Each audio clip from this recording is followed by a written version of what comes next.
Tarifi pubblikati l-ġimgħa filgħodu mill-Unjoni Ewropea jitfa' dawl fuq il-livell ta' edukazzjoni taż-żgħażagħ fil-pajjiżi membri.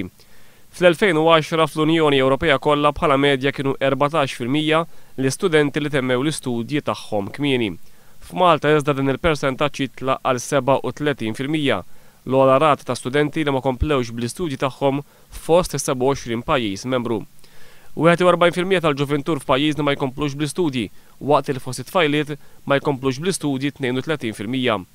Fit-8 pajjiżi membri tal-Unjoni, Repubblika Ċeka, il-Litwanja, il-Lussemburgu, l-Awstrija, il-Polonja, l-Slovenja, Slovakkja u l-Iżvezja huma inqas minn 10% żgħażagħ li ma jibqgħux jistudjaw.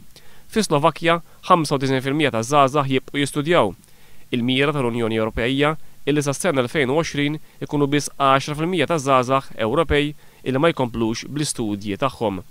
Mit-tarifi pubblikati l-ġimgħa filgħodu ħareġ ukoll illi fl-Unjoni Ewropea 80% ta' dawk bejn l-20 u l-24 sena jkomplu jistudjaw fil-livell sekondarju għoli.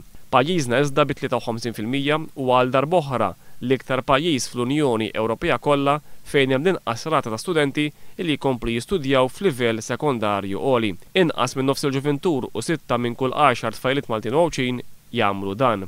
Għal darb'oħra Slovakkja huwa l-iktar pajjiż fejn iż-żgħażagħ ikomplu jistudjaw f'livell sekondarju għoli b'total ta' 93% taż-żgħażagħ.